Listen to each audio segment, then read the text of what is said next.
Douglas Debate Essentials, video number 1. This is going to be an intro to LD Debate. My name is Veera Meyer, so let's jump right in. You're probably wondering what Lincoln Douglas Debate is. In a nutshell, it's moral and ethical debate. Now, what does that mean? Moral. We know that it's moral. So we know what you're going to be looking at a lot is morality. This is the big word in LD Debate. If you don't know anything about morality, search it up because you're going to need this a lot if you're going to be debating. Now, it's got morality, but it's also got ethics. And ethics are a way of describing morality.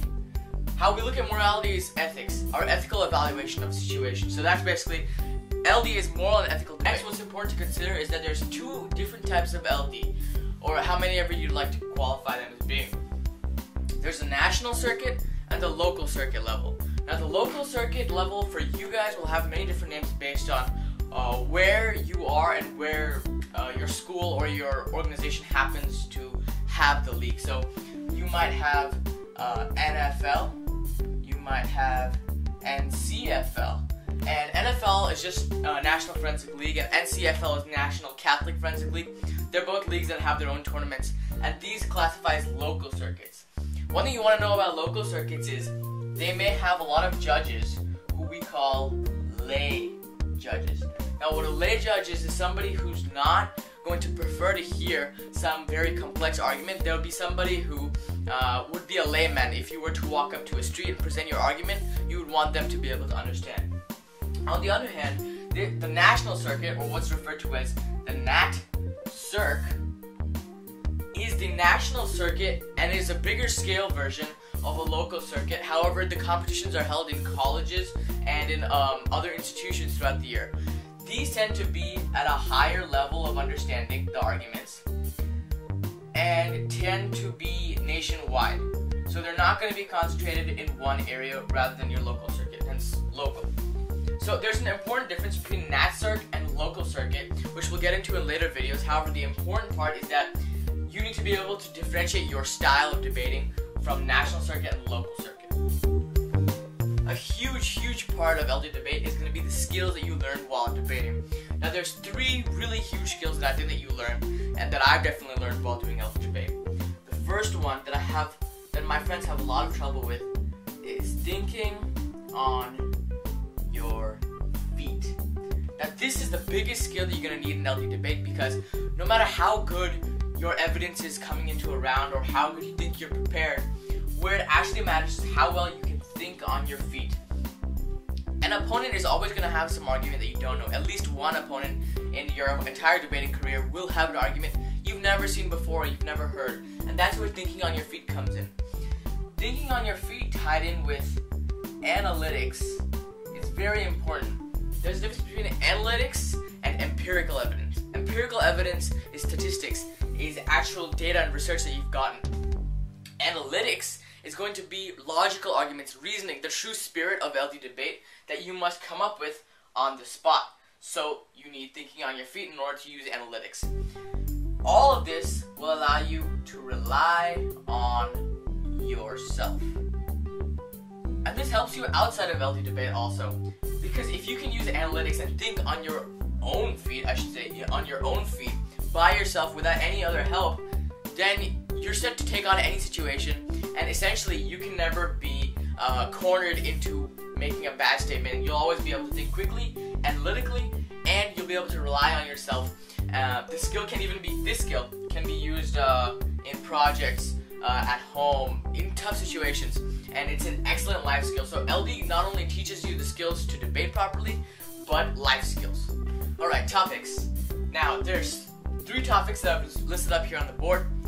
First point, all topics that you're going to see in LD begin with the word resolved. This implies there's been some resolution and that you must take the status quo so that you can debate it from either side.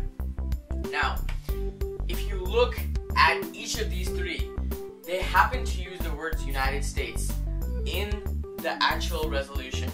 However, if the United States is not explicitly stated in the resolution, then the resolution applies to the entire world, and examples may be derived from anywhere in the world.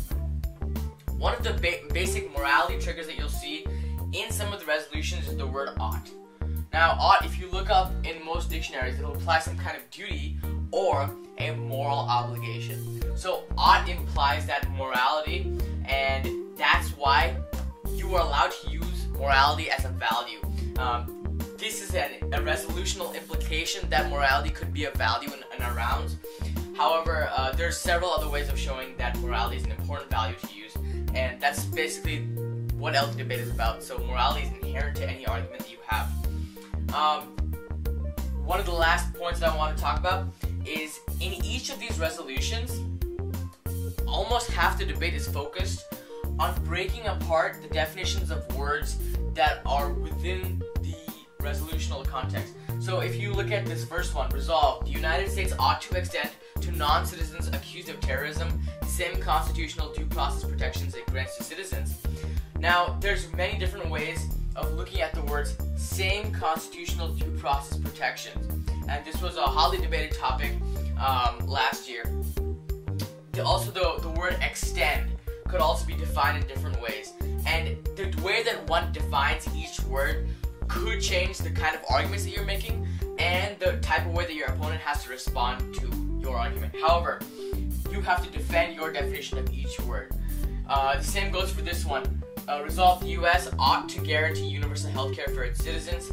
Guarantee was a big word in question, as was universal health care.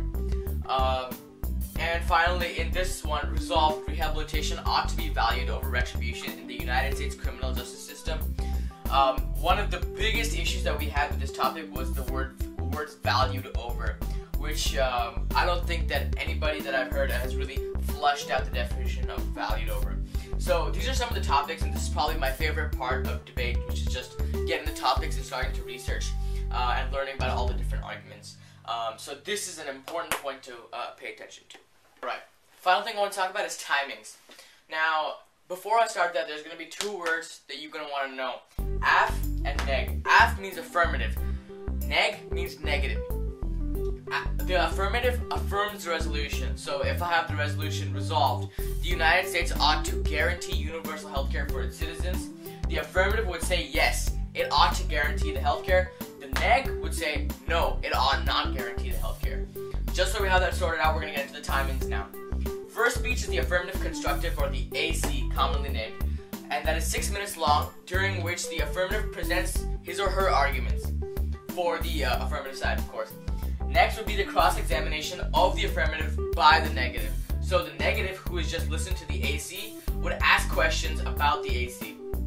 Now this cross-examination is probably the time that should be most greatly used by the whoever is asking the questions, as this will allow them to dig deeper into the case and to figure out some kind of loophole or some kind of way that they can crack the other person's case.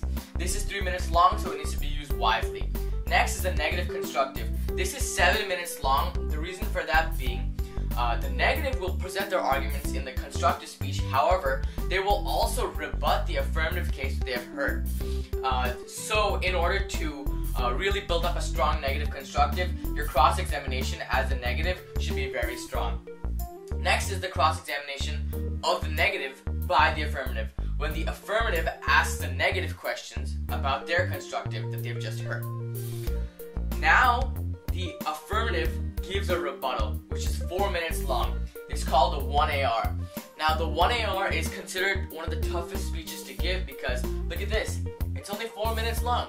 And that means that they have to extend any argument that they made in the affirmative constructive, as well as rebut the arguments presented in the negative constructive, and address the turning points that the negative constructive made on the affirmative in the negative speech. So there's a lot of stuff to do in the 1AR, and that's why it's considered a very tough speech. Now, the negative rebuttal, the first negative rebuttal that comes after that, it has the same purpose as the affirmative rebuttal, except it's 6 minutes long. And finally, the second affirmative rebuttal comes last, and it's 3 minutes long. However, second affirmative rebuttal, it needs to be closed out strong, as it's the last speech, the last thing the judges hear, and you don't want that to be weak. One very important thing to consider is that in neither of the last two speeches, so in neither debater's last speech, can they present a new argument or a new piece of evidence. They can use evidence to to address a topic that was already presented in the round. However, they cannot present any new arguments. So this is a basic overview of the timings of LD debate. This was just a quick run through, and we will cover this more in later videos, and I hope that's helpful.